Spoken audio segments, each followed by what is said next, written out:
오늘 사건 상황실에 전해진 화제의 뉴스입니다.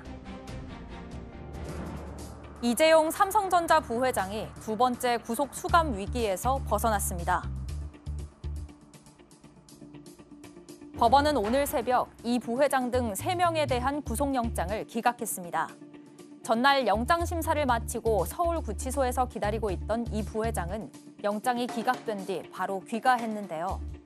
구속 위기를 피한 이 부회장은 관련 의혹에 대해 묻는 취재진의 질문에 늦은 시간까지 고생하셨다는 짧은 인사로 답했습니다.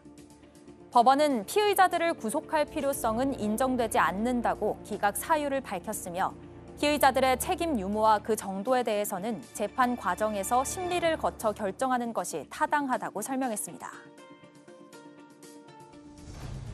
이른 새벽 어선들이 정박 중이던 부두에서 폭발 사고가 일어났습니다. 정박 중인 어선이 갑자기 폭발하면서 불길이 치솟아 오릅니다. 날아오른 파편들은 주변에 있는 어선과 바다로 떨어져 내리는데요. 폭발한 어선은 검붉은 불길에 휩싸여 쉴 새 없이 타들어갑니다. 오늘 새벽 5시 30분쯤 충남 보령시 대천항에 정박 중이던 한 어선에서 폭발과 함께 화재가 발생했습니다. 이 사고로 50대 선장과 인도네시아 국적의 20대 선원 등 2명이 다쳐 인근 병원으로 옮겨졌는데요. 해경은 배에서 폭발음이 들렸다는 목격자의 진술 등을 토대로 정확한 사고 원인을 파악하고 있습니다. 부산 해운대의 한 호텔 로비에 망치를 든 남성들이 나타났습니다. 무슨 일일까요? 호텔 로비에 건장한 체구의 남성 2명이 들어섭니다. 남성들이 망치를 집어들더니 프런트 쪽으로 다가가는데요. 곧이어 대리석으로 된 프런트 벽면을 사정없이 내리치는 남성들. 이후 사람들이 모여들고 호텔은 아수라장으로 변하는데요. 어제 새벽 부산 해운대의 한 호텔 로비에서 벌어진 일입니다. 이 호텔은 객실별로 소유주가 따로 있는 분양형 호텔로 현재 2개의 업체가 운영 중인데요. 호텔 프런트 운영을 놓고 두 업체가 마찰을 빚었던 상황. 경찰은 특수 재물손괴 혐의로 남성 2명을 조사하고 있습니다. 한 아파트 단지 안 놀이터로 차를 타고 돌진한 50대 운전자. 그런데 그 이유가 황당합니다.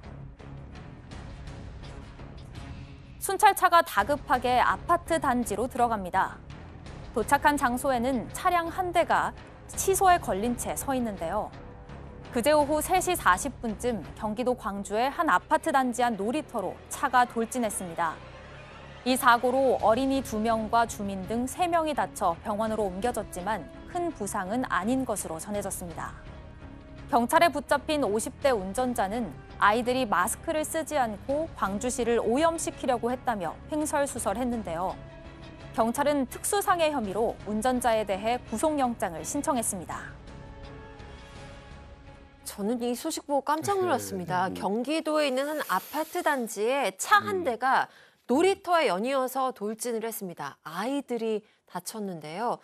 이 아파트에 사는 사람이라고요? 맞습니다. 이 남성 같은 경우는 그 아파트에 살고 있는 50대 남성인데요. 7일입니다. 7일 오후 3시 40분경에 본인의 승용차를 타고 이 아파트 단지 내에 있는 이 놀이터로 2차례 돌진을 한 거예요. 네. 그래서 거기서 놀고 있던 어린아이 2명, 그다음에 성인 1명 등 3명이 다쳤어요. 근데 이제 다행히 생명에 지장은 없다고 하고요.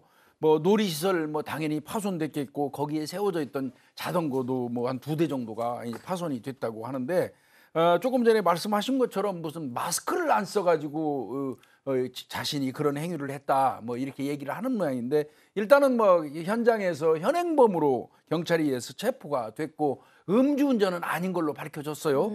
제 판단컨대 예측컨대 이 사람은 혹시 그 어떤 그 정신질환 가능성이 있는지 여부도 좀 따져봐야 될 것 같습니다. 왜 그러냐면 피해 망상에 따른 그 공격성 발현 같은 그 어떤 그런 그 현상을 보이고 있거든요. 네.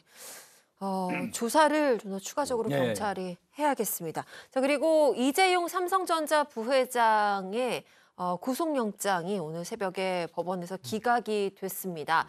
검찰이 청구했던 영장이 기각이 되면서 삼성 측은 한숨 돌릴 수 있게 됐는데 판단의 이유를 좀 짚어볼까요? 일단 영장을 기각한 이유를 큰 틀에서 보면 영장을 발부할 정도로 범죄 사실이 소명되지 않았다라는 취지인 것 같습니다. 네. 일단 법원에서 영장을 기각하면서 얘기는 기본적 사실관계는 어느 정도 소명이 됐는데 그간 뭐 1년 6개월 이상 동안 검찰이 수사하면서 증거도 충분히 확보를 했을 것이고 그렇다면 이 사안의 중요성에 비추어서 책임이 있는지 없는지 있다면 어느 정도의 책임이 있는지에 관련해서는 재판에서 검찰과 이재용 부회장 등 삼성 임원들이 재판 과정에서 서로 다퉈야 될 것으로 보인다. 그 의미라는 건 책임 유무에 대해서 어느 정도 다툼이 있다는 취지인 거고요. 그러니까 이제 뭐 증거도 어느 정도 그동안 수집을 했으니까 증거인멸 우려도 이제는 없다라고 판단한 것 같은데 일단 뭐 이 영장 청구와 관련해 삼성에서 긴급 호소문까지 전달내지 않았습니까? 네. 그래서 일단은 영장이 기각됐기 때문에 삼성 입장에서는 완전히 안도의 한숨을 쉴 수 있는 상황이고요. 다만 반대쪽 1년 6개월 동안 열심히 수사를 했으나 영장이 기각됐다라는 건 혐의를 완벽하게 입증하지 못했다는 의미로 봐도 무방하기 때문에 검찰 수사의 동력은 다소 떨어지지 않을까 이렇게 보는 시각이 많습니다. 네. 그리고 부산의 한 호텔에서 있었던 일입니다. 운영권을 놓고 업체 두 곳이 시비가 붙었는데요. 망치까지 등장을 했습니다. 지금 뭐 대리석을 망치로 부수는 장면이 나왔어요. 일단 이 호텔이 분양형 호텔입니다. 분양형 호텔이라는 게 예를 들어서 제가 어느 호텔의 몇 호를 소유하고 있는 거예요. 그럼 호수별로 소유자가 다 다르고 그럼 이 소유자들이 이 호텔을 운영하는 그 운영 회사를 하나 이제 놓쳐. 네. 근데 여기엔 어떤 이유인지 모르겠습니다만 이 호텔 운영을 하는 위탁 업체가 두 업체가 있어요.